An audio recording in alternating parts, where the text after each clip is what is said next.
You are about to see a film which looks at what has become known as Lockout Tagout. Safe isolation of equipment might seem straightforward, but many people get it wrong and there are often fatal consequences. Ideally, you should watch this film with at least 2 of your colleagues, so that you can discuss what you've seen. We will pause at the end of each chapter and ask you some questions, so that you can reflect on what you have seen and heard. Welcome to this training program about Lockout Tagout. After explaining what Lockout Tagout is and why we need it, we will then discuss Lockout Tagout as part of the procedure for the safe isolation of equipment before we start work on it. This includes making sure that all forms of stored energy have been released or made safe for the equipment to be worked on. We'll then take a look at the use of multiple locking systems for when there are others working on the same equipment, and how tags and locks are removed after the work is completed.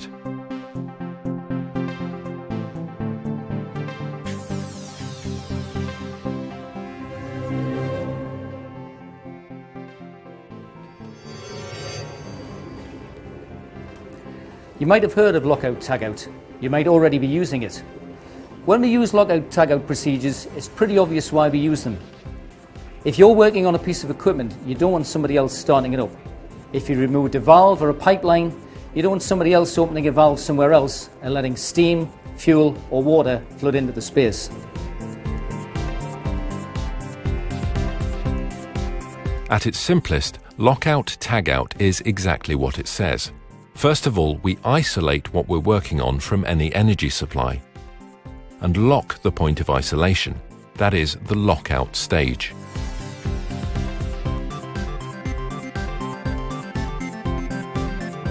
Then we place a notice at the points of isolation so that nobody can undo this isolation, that is, the tagout stage.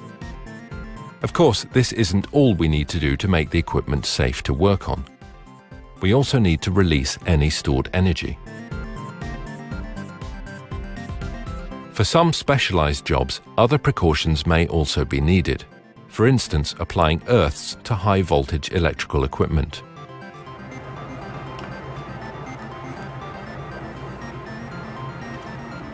Lockout, tag out and make the job safe by releasing stored energy. That sounds obvious, doesn't it? But it isn't obvious to everybody. Take a look at this.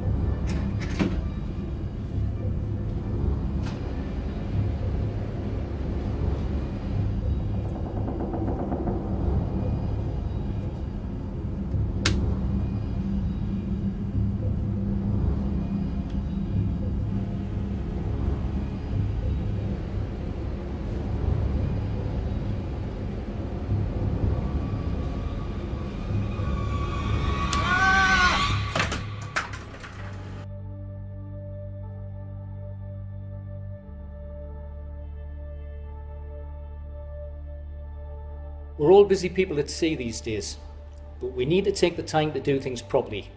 Lock it out, tag it out, and make sure that everybody affected knows what you're doing, because it may affect them.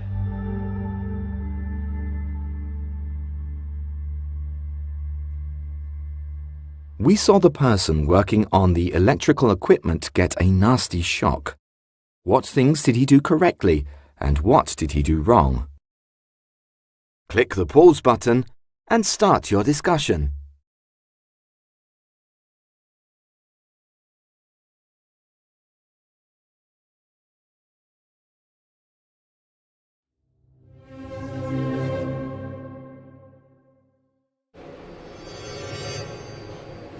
Now, let's see how the job should be done. First of all, we need to get the right permission in advance to do the work. It may not always be safe to take something out of service, even if it's only on standby.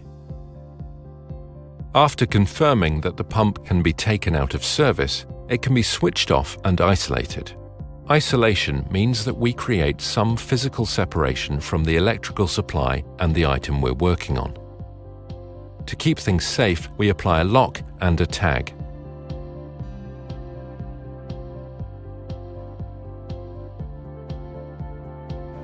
Before starting work on the motor, we need to be sure that we're working on the right piece of equipment and that there's no electrical energy still present. Your own ship's procedures might be slightly different, but the basic principles are the same.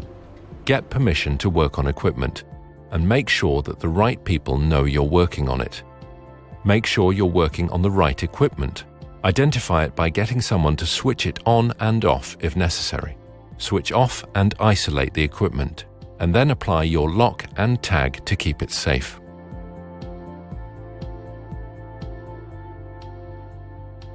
The same principles apply outside the engine room. Electrical equipment in the galley might need to be isolated for maintenance or repair. Make sure all the people who need to know that work is being carried out are informed. Then switch off, isolate, lock out and tag out. For smaller items of electrical equipment, isolation is often achieved by removing the fuses. The person doing the work then keeps the fuses in their possession. This is the risk assessment. I've spoken to the captain. Electrical equipment on the bridge is isolated in a similar way. A risk assessment should always be carried out for any non-routine isolation of equipment, and always where there is risk to the safety of the vessel.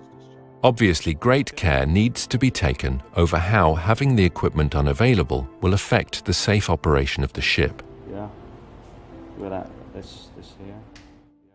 Can you think of an occasion when someone has worked on a piece of equipment without letting all of the correct people know? When you are in port, who else might need to know about what work is being carried out on board? Why is this? Click the pause button and start your discussion.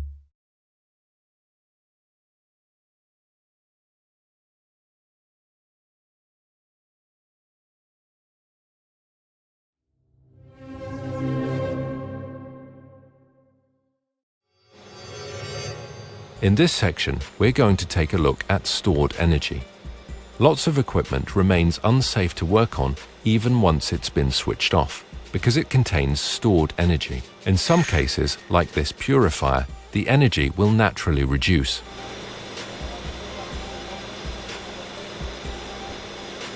In some other cases, energy may be stored in devices like springs, and there is a real risk of getting injured unless the spring tension is released, or some locking device is put in place to prevent accidental movement. Many electrical devices contain capacitors, which can store electrical energy and present a risk of electric shock, even when switched off. Some equipment may be so critical for safety that it has its own uninterruptible power supply, UPS, as an integral part of the equipment. In the case of an ECDIS, the UPS contains enough energy to keep the device powered up for at least 45 seconds in the event of a blackout. This would be more than enough energy to be dangerous, so it must be carefully discharged or made safe before work can start. Gravity shouldn't be overlooked either. Items that could fall or move down under gravity need to be securely locked in place. Remember, some things might move if there is a power failure or some parts are dismantled.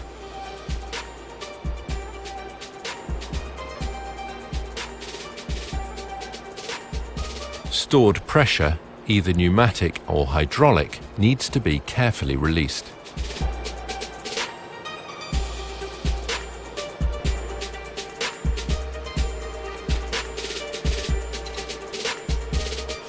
Of course, sometimes there is still a potential store of energy, such as seawater pressure, and we're relying on isolation valves holding tight.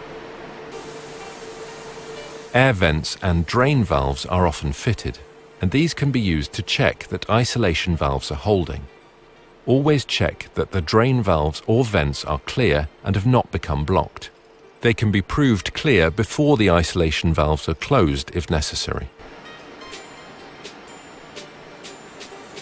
In any case, it's always good practice just to break a joint between flanges, leaving the nuts slightly slack, and check the valves are holding. This way, if there is significant leakage, the flange can be retightened and alternative isolation methods, such as fitting spade blanks, considered. Fuel oil and lubricating oil systems present additional risks from oil spraying onto hot surfaces or onto personnel. So it's extremely important that all pressure is released before opening up any system.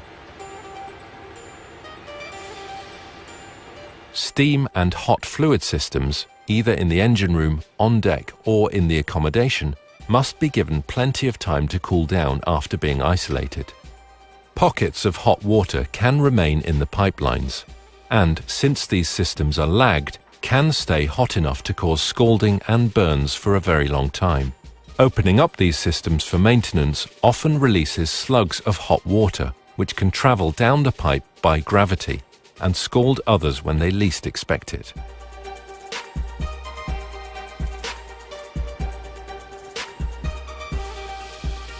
It is easy to forget about stored energy when carrying out maintenance. That's why we have risk assessment.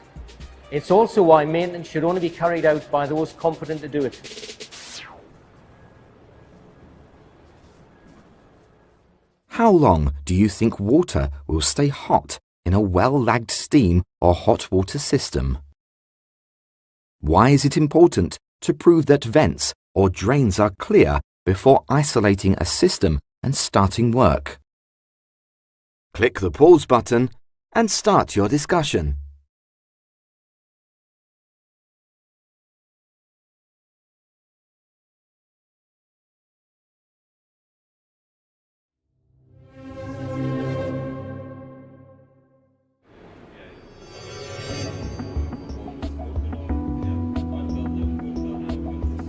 When more than one person is working on the same equipment or section of equipment, such as in dry dock, a locking device which allows the fitting of more than one lock can be used. It is then impossible to remove the lock and undo the isolation of the equipment unless both parties are finished and have removed their locks.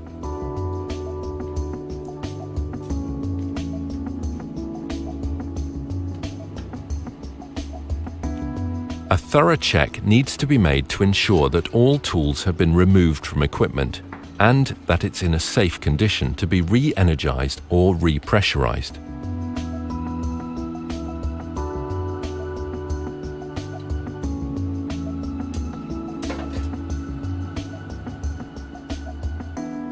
The accepted rule for lockout tagout is that the person who fitted the locks and tags should be the one to remove them.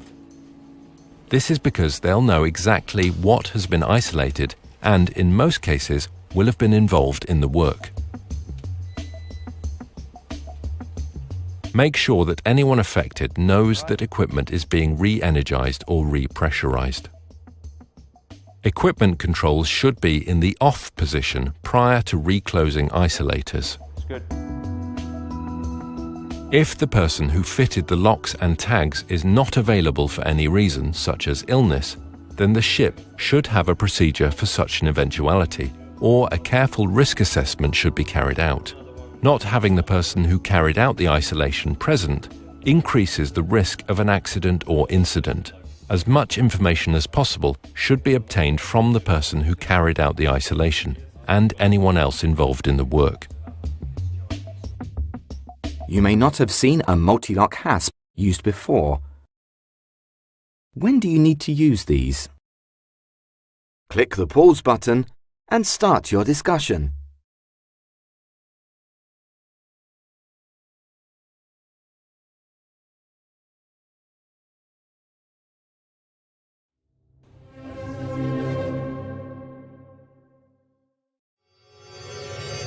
Well, there you have it. I hope we've shown you that Lockout Tagout is more than just applying a lock and a tag. It's a process that involves risk assessment, the safe release of stored energy, keeping others informed about what we're doing, and then safely returning equipment into service. Now, before I leave you, let's run through the key points again. Make sure you have the correct permissions to take equipment out of service. and notify all those affected. Make sure you have correctly identified the equipment you're going to work on. Sometimes it is obvious, but even labels can be wrong, so check it when it's running and check that it stops when it's turned off. Switch off, isolate,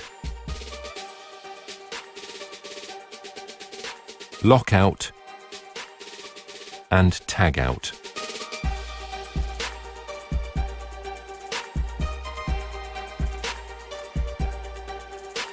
Release or make safe any stored energy. If you're relying on valves for isolation, just slacken off at flanges to start with so that you can make the job secure again if the valves are not holding. Before you remove locks and tags, check that the job is safe to be returned to service. Be especially careful to check for tools left lying in or around equipment. All right. Make sure everyone affected knows that the equipment is being re-energized or re-pressurized. And finally, make sure that any equipment controls are in the safest position, which is usually the off position, before turning power back on again.